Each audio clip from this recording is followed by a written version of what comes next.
சட்டமன்ற தொகுதிக்கு உட்பட்ட எம்எல்ஏ அந்த தொகுதி வளர்ச்சிக்காக அவரால் எதெல்லாம் செய்ய முடியுமோ அதெல்லாம் நிச்சயமாக செய்து தரதான் செய்வாங்க.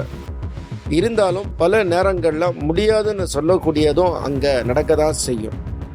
அது எதனால் நடக்குது, அதற்கு பின்னாடி இருக்கக்கூடிய காரணங்கள், இன்னும் பல தகவல்களை பற்றி இந்த பதிவில் நீங்கள் தெரிந்து கொள்வதற்கு முன்னாடி மறக்காமல் நம்ம சேனலையும் சப்ஸ்கிரைப் பண்ணுங்கள்.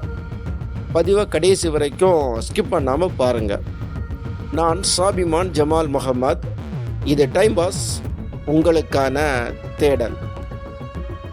எனக்கு எல்லாம் தெரியும் என்கின்ற சிந்தனையின் வெளிப்பாடு தான் நம்மை சுற்றி பல தவறுகளும் தப்புகளும் நடக்க அடிப்படை காரணமாக தொடர்ந்து இருந்து கொண்டு இருக்குது.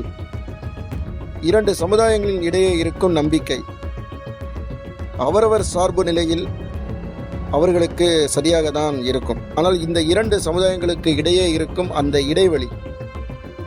இடைவெளியினால் ஏற்படக்கூடிய கருத்து முரண்பாடுகள், அந்த கருத்து முரண்பாடுகளை சுயநலவாதிகள் தங்களுக்கு சாதகமாக பயன்படுத்தி கொண்டிருக்கக்கூடிய காரணத்தினால தான் ஜாதிய ரீதியான, மத ரீதியான, பொருளாதார ரீதியான, இன்னும் பல ரீதியான பிரச்சனைகள்னு சொல்லக்கூடியது இங்கே தொடர்ந்து கட்டமைக்கப்பட்டு கொண்டு தான் இருக்குது.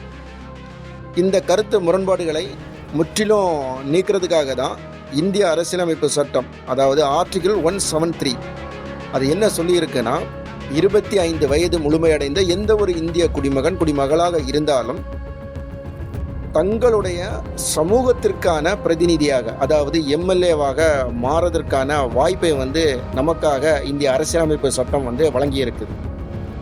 இவ்வளோ பெரிய வாய்ப்பு எதற்காக நமக்காக உருவாக்கப்பட்டு இருக்குன்னு சொல்லக்கூடிய அந்த சிந்தனையோடு அடுத்தடுத்த தகவல்களை நீங்கள் நிதானமாக கேளுங்க. கடந்த பதிவில் எம்எல்ஏ ஃபண்ட் 3 கோடி ரூபாய் ஒவ்வொரு தொகுதிக்கும் வழங்கப்பட்டுட்டு இருக்குது அப்படின்னு நம்ம சொல்லியிருந்தோம். இந்த 3 கோடி ரூபாயும் நேரடியாக எம்எல்ஏ அக்கௌண்ட்டுக்கு போகுமான்னு கேட்டிங்கன்னா நிச்சயமாக இல்லை. அதற்கென்று சில வழிமுறைகளை அரசு நிர்ணயம் செய்திருக்குது. முதலமைச்சர் தலைமையிலான அமைச்சரவை கூட்டத்தில் இதற்கான திட்டத்தை வடிவமைத்து நிதியை ஒதுக்கீடு செய்கிறாங்க. 234 தொகுதிக்கு ஒரு தொகுதிக்கு 3 கோடி, மொத்தம் 702 கோடிகள் ஒரு வருடத்திற்கு தமிழக அரசு சார்பில் ஒட்டுமொத்த தொகுதிகளுக்கும் வழங்கப்பட்டுட்டு தான் இருக்குது. இதில் குறைவான வாக்காளர் இருந்தாலும் சரி, அதிகமான வாக்காளர் இருந்தாலும் சரி, எல்லா தொகுதிகளுக்கும் ஒரே மாதிரியான அளவில் தான் நிதி ஒதுக்கீடுன்னு சொல்லக்கூடியது நடந்துட்டு இருக்குது. தமிழகத்தை பொறுத்தது வரைக்கும் அதிகபட்ச வாக்காளர் இருக்கக்கூடிய தொகுதியாக சோழிங்கநல்லூர் இருக்குது. கிட்டத்தட்ட 5,36,900 வாக்காளர்கள் இந்த தொகுதியில் இருக்கிறாங்க. குறைந்தபட்ச வாக்காளர் இருக்கக்கூடிய தொகுதியாக துறைமுகம் தொகுதி இருக்குது. இங்கே 1,16,896 வாக்காளர்கள் இருக்கிறாங்க. இரண்டு தொகுதியிலையும் மக்கள் தொகையினுடைய அளவுன்னு சொல்லக்கூடியது வேறுபாடு இருந்தாலும் நிதி ஒதுக்கீடுன்னு சொல்லக்கூடியது சமமாக தான் எல்லா இடங்களையும் கொடுக்கப்பட்டுட்டு இருக்குது. இந்த காரணத்தினால தான் பல இடங்களில் எம்எல்ஏ சரியான முறையில் செயல்பட்டாலும் அந்த செயல்பாடுகள் வெளியே தெரியாமல் போகிறதுக்கும் வாய்ப்புகள் அதிகமாக இருக்க தான் செய்யும். அதையும் நம்ம இதில் கவனத்தில் கொள்ள தான் வேண்டும். என்ன காரணம்னா, எல்லா எம்எல்ஏயும் தங்களுடைய பணிகளை திறன்பட செய்யணும்னு சொல்லிக்கிட்டு வேலை செய்கிறாங்க. ஆனால் மக்கள் தொகை அதிகமாக இருக்கக்கூடிய இடங்களில் அதே தொகைக்கு அவங்க செய்ய முடியுமான்னு கேட்டிங்கன்னா அதில் அவங்களுக்கு பல இடர்பாடுகள் வரும். அந்த மாதிரிப்பட்ட இடர்பாடுகளை அவங்க நேரடியாக அரசிட்ட தொடர்பு கொண்டு கவர்மெண்ட் டைரக்ட் ஸ்கீம் மூலம் பெற்று வரக்கூடிய தகுதி அந்த எம்எல்ஏக்கு இருக்க வேண்டியதாக இருக்குது. அப்போ ஒரு தொகுதி வளர்ச்சின்னு சொல்லக்கூடியது எம்எல்ஏ தலையீடு இருந்தாலும் அரசு நிர்வாகத்தினுடைய திட்டமிடுதல் அப்படின்னு சொல்லக்கூடியது தான் இதில் முக்கியமானதாக இருக்குது. ஒரு தொகுதிக்கு அந்த அளவிற்கு முக்கியமாக இருக்கக்கூடிய இந்த எம்எல்ஏ ஃபண்ட் அப்படின்னு சொல்லக்கூடியது 1997-98 காலகட்டங்களில் அன்றைய முதல்வர் திரு மு கருணாநிதி அவர்கள் தலைமையிலான அமைச்சரவை கூட்டத்தில் தான் முடிவு எடுக்கப்பட்டு செயல்படுத்தப்பட்டு இருக்குதுன்னு சொல்லக்கூடியதை நாம் தரவுகள் வாயிலாக தெரிந்து கொள்ள முடியுது.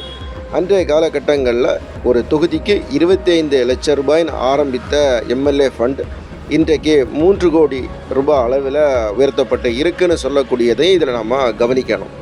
இந்த நிதின்னு சொல்லக்கூடியது முழுக்க மாநில அரசினுடைய கட்டுப்பாட்டில் இருக்கக்கூடிய நிதி அப்படின்னு சொல்லக்கூடியதும் இதில் குறிப்பிடத்தக்கது. மாநில அரசின் கட்டுப்பாட்டில் இருக்கக்கூடிய காரணத்தினால இந்த ஸ்கீமை ரூரல் டெவலப்மெண்ட் டிபார்ட்மெண்ட்டு வந்து செயல்படுத்துவாங்க. அவங்க என்ன பண்ணுறாங்கன்னா, அதற்கான அமௌண்ட்டை ஒவ்வொரு டிஸ்ட்ரிக்ட் கலெக்டருக்கும் அனுப்பி வைப்பாங்க. அந்த டிஸ்ட்ரிக்ட் கலெக்டர் அந்த தொகுதிக்கு தேவைப்படக்கூடிய ப்ராஜெக்ட்டுக்காக அந்த அமௌண்ட்டை வந்து கொடுப்பாங்க. உடனே கொடுக்க மாட்டாங்க. சம்பந்தப்பட்ட தொகுதிக்கு உட்பட்ட எம்எல்ஏ தங்கள் தொகுதிக்கு இந்த மாதிரியான ஒரு ஸ்கீம் தேவைப்படுதுன்னு சொல்லக்கூடிய கோரிக்கையை கலெக்டருக்கு வந்து சமர்ப்பிப்பாங்க. கலெக்டர் அந்த கோரிக்கையை வெரிஃபை பண்ணுவாங்க. யாரை வச்சு வெரிஃபை பண்ணுறாங்கன்னு பார்த்தீங்கன்னா, சம்மந்தப்பட்ட டிபார்ட்மெண்ட்டில் இருக்கக்கூடிய அதிகாரிகளுக்கு வந்து அந்த கோரிக்கையை வந்து அனுப்பி வைப்பாங்க. அந்த கோரிக்கையின் அடிப்படையில் அதிகாரிகள் சம்பந்தப்பட்ட தொகுதியில் நேரடியாக விசிட் பண்ணி அதை வெரிஃபை பண்ணி இந்த திட்டமானது மக்களுக்கான திட்டம்தான், இது வந்து என்பதை போன்ற பல வகையான வெரிஃபிகேஷன் சொல்லக்கூடியதை நடத்தி முடித்த பிறகு இந்த டிபார்ட்மெண்ட்டில் இருந்து அப்ரூவ்ட் ஆன பிறகு தான் கலெக்டர் வந்து அந்த திட்டத்தை வந்து செய்கிறதுக்கு அறிவுறுத்துவாங்க. அதன் பிறகு அந்த திட்டத்துக்கான அடுத்தடுத்த கட்ட நகர்வுகள்னு சொல்லக்கூடியது அந்த சட்டமன்ற தொகுதியில் வந்து நடக்க ஆரம்பித்து அந்த வேலையும் வந்து துரிதமாக நடத்தி முடிச்சு கொடுப்பாங்க. இந்த இடைப்பட்ட காலத்தில் அந்த கன்ஸ்ட்ரக்ஷன் ஒர்க்கோ அல்லது வேறு ஏதாவது திட்டங்கள்லையோ ஏதாவது பிரச்சனைகள் இருந்தால் நேரடியாக எம்எல்ஏ வந்து அதை தட்டி கேட்க முடியும். அந்த ஒர்க்கை வந்து தரமற்ற ஒர்க்காக இருந்தால் அதை நிறுத்தையும் முடியும்னு சொல்லக்கூடியதை இதில் நம்ம கவனிக்கணும். ஆனால் எம்எல்ஏக்கு இதில் இருந்து நேரடியாக பணம் கொடுப்பாங்களான்னு கேட்டிங்கன்னா நிச்சயமாக கொடுக்க மாட்டாங்க. சம்மந்தப்பட்ட கான்ட்ராக்டருக்கு தான் அந்த அமௌண்ட் வந்து பேங்க் டு பேங்க் ட்ரான்ஸ்ஃபர் ஆகுமே தவிர அவருக்கும் நேரடியாக கொடுக்கப்படாது. முழுக்க இது எல்லாமே சிஸ்டமேட்டிக்காக இது நடத்தி வைக்கப்பட்டுட்டு இருக்குதுன்னு சொல்லக்கூடியதையும் இதில் நம்ம கவனிக்கணும். இதை மீறி பல தவறுகள் நடக்குதான்னு கேட்டிங்கன்னா நிச்சயமாக சில பல இடங்களில் அதற்கு முக்கியமான காரணம் நிச்சயமாக மக்களாகிய நம்மை போன்றவர்கள் தான் அப்படின்னு சொல்லக்கூடியதை நாம் இதை ஏற்றுக்கொள்ள தான் செய்யணும். அப்போ இதுவரைக்கும் இந்த பதிவில் நம்ம ஒரு எம்எல்ஏக்கு அந்த பணம் எப்படி வருது, யாரால் வருதுன்னு சொல்லக்கூடிய தகவல்களை நிச்சயமாக நம்ம தெரிந்திருப்போம்னு சொல்லி நான் நம்புகிறேன். மீண்டும் அடுத்த ஒரு பதிவில் நாம் சந்திக்கலாம். நன்றி, வணக்கம்.